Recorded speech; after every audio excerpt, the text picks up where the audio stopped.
Welcome to the Sideline. I'm Andy Katz. Well, this is going to be a home for a lot of original content in college sports and beyond. Now, of course, you're going to get a lot of that similar content that I produce for NCAA platforms, Big Ten Network, and other places. But I needed a home for a lot of those interviews with the newsmakers in this space. So where are you going to find it? Right here at the Sideline. Let's get to it. And welcome, everyone, to a great chat with two individuals, one I've known for a very long time, one I haven't covered in a while, but thrilled to be joined again by Trae Young from the Atlanta Hawks and Porter Moser, head coach of the University of Oklahoma. Trae, you are back on campus, both literally at this time as we're chatting, but also in another way in contributing as an assistant general manager of the program. This is a trend now. Steph Curry's doing it at Davidson. Even though Shaq didn't go to Sac State, he's helping out Mike Bibby. I mean, former and active NBA players going back to help their schools in this new era that we're in. Let's first delve back into it. Why did you want to get back involved? Well, there's a lot of reasons. I don't think it's just one reason why I wanted to. I think over these years, even before I got into the NBA, I think it's every kid's dream to ultimately go to a school, make it to the NBA, and then if you have the possibility to give back to your school that you played for, you'd want to do that, and in any way you can. And we have one of the best ADs in the country, in Joe Castiglione, and we've been talking for years on how little things on how we can give back and how I could be a part of the school. And it's crazy the era that we're in now and the NIL and stuff like that. And Steph obviously started the trend with being a GM, and I think it's cool that I can be a part of my old school and alma mater this way and help out any way I can. So I think it's cool because I'm always supporting it, and now I can really be a part of it. Yeah, I mean, obviously you donated $1 million that was reported by the school in late March, and we've seen plenty of other players. I mean, Carmelo helped build a practice facility up at Syracuse, so that's not abnormal, and that's great that you did that. Obviously, for the program. Why did you want to take that next step and be a little bit more hands-on of helping Porter and this entire program, of not just financially, but literally being sort of like helping with the roster and really trying to be more engaged? Well, I think it really hit home to me after our loss this year in the tournament. I was following our team all year. Obviously, a big supporter of our PG about to go into the draft in Jeremiah. But really, really, it hit home whenever Coach brought up in an interview how you have to win in April and May, especially in this NIL era. And I think I really agreed with him. And so for me, it was more how can I help now and be a part of this new era. I have a little brother coming up, so I'm starting to be a little bit more familiar with these kids and how they want to operate. And I just want to see my school succeed. And so I think this is how I can help. And I'm just here whenever they need me. So Porter, take me through how this happened, and you heard that he wanted to be really more engaged than just, and I say just, but I mean it was obviously significant with the $1 million donation, but taking it to this next step. Well, it was evident right when I got the job, when I met Trae, that his love for Oklahoma, his appreciation for the opportunity at Oklahoma, what he did here, the city of Norman. I mean, he's given back to the city of Norman with his facility here, which is a phenomenal facility. But so it was obvious right out of the gate that he's got just a love and appreciation for Oklahoma and the University of Oklahoma. And then his love for us and following us. He had a break. We played at Georgia. He came over to the game. I mean, and watched it. He's followed us. But what he just said about it hit him after the tournament, it's exactly what I remember. I have the text, and he texted me. He's like, "Coach, let's get together. Let's talk. We've got to take this to the next level. We've got to, and it was just a passion right away that he literally it was probably within, I don't know, I don't even know if it was 12 hours after the UConn game. And then it just blossomed from there of just going back and forth, talking about this, and just has a real passion. And he also has an understanding of that, what a young student athlete. If the NIL is that kind of opportunity, that student athletes are going to look for that.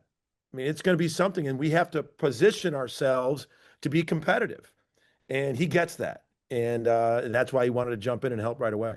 So what I love about this too is that, I mean, obviously you're from Oklahoma, Trae, and so you have this, attachment to the university. You played there, had a great year before you left for the NBA, but you didn't play for Porter.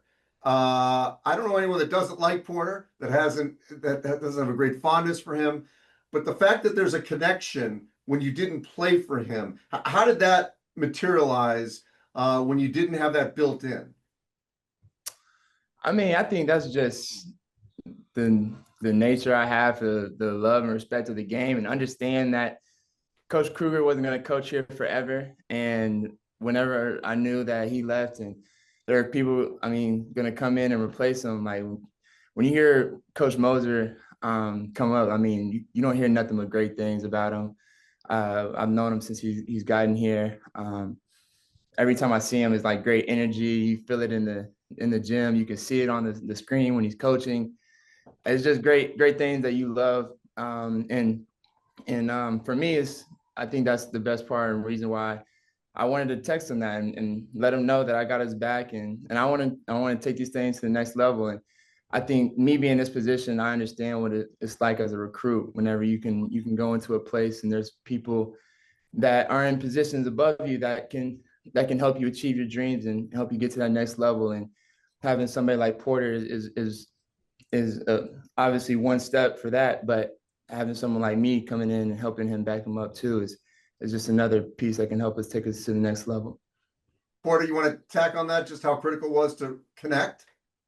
Absolutely. I mean, like every student athlete in the country knows who Trae is, obviously, and follows him and respects him.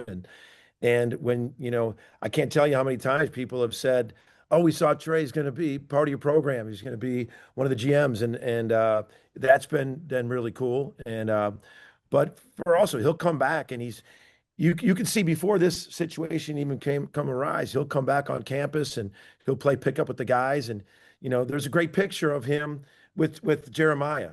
It was from this. He's got his arm around him, and you could just see he didn't even know the camera's there. He was talking to and mentoring these kids because he understands they all want to get to where he is, and he also understands, and he's humble enough to pour into all of them.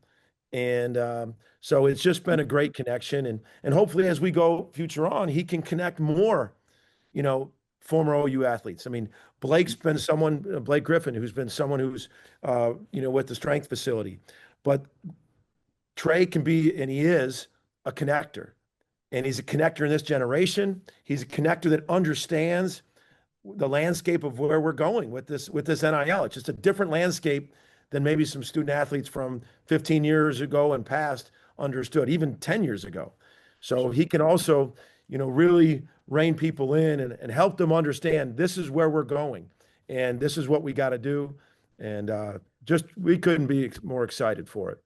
Trae, in this transfer era, one thing that I do think that some players it's a little short-sighted. I get you want to get whatever you can get financially. That's awesome. But not everyone then can go back. Like, where do you go? And what I love about what you're doing and Steph and all that, and you don't have to have played 4 years at a school, but you've got that connection. And when everyone's sort of bouncing around, they're on 3-4 different schools. I always wonder, okay, where are you going back to? What are your thoughts on that aspect of the portal in this era where it's harder to have that connection if you're bouncing around so much during the course of your career? For sure. I think it goes both ways. I think for me, I mean, I can see it being both ways and being able to work for both parties. I feel like there's definitely been teams where it's too many talented players and not everybody can play. And some guys that are deeper on the bench want to move to another situation and get more minutes and things like that. But I feel like me being in the NBA, understanding what these teams want and understanding what these teams look for, I can give these players advice and understanding on what it means if you're bouncing from here to here and here, and what the image looks like when you do that, or things like that. And what the important things really matter, or what the more important things are when it comes to this, and what you want to get out of it. I feel like every kid that wants to play at this level of high major Division I basketball all have dreams of playing in the NBA or playing where I'm at. And so I think there's things that are pros with the transfer portal that can benefit some kids, but at the same time, if you want to achieve your dreams and play at the NBA and making the most money you can for your not only yourself but your family and everybody else, there's steps that you need to take, and steps you can't skip, and directions you may not want to go. So I feel like that's things that I have that I can give these knowledge that I had that I can give these kids that want advice or that are going to be coming into our program that we recruit. And I feel like that's just where I can benefit the most for helping these kids, for sure. So Porter, I mean, he's still one of the best players in the world, let alone the NBA.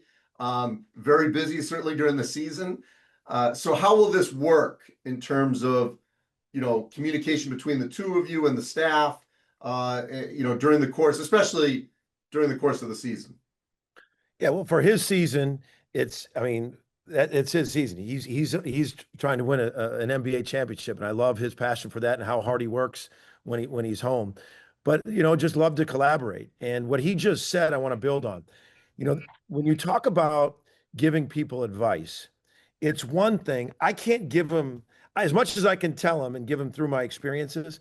I can't give it from the perspective that Trae has it. Trae can give an expect because he was in those shoes. He lived it. I wasn't a McDonald's All-American. I wasn't the 5th round draft pick. I didn't go through my first 3-4 years of the NBA and learn so much that he probably learned. And to have that advice and knowledge, there's nothing I can replicate with that. So that's huge. And to the retention point, I've said that from the beginning is, every school has their alumni golf outing or alumni thing. And, I have mine at Creighton. And to go back to be able to call it home, if you're bouncing around every year, where do you call it home? But the other side of that is you have to be competitive with NIL to retain them. That's what I was saying when Trae was talking about that comment. And when I said you got to win in April and May, it is true. You can't be way down here to retain your guys and not competitive, because that also is something for these young people to put themselves in a position of life.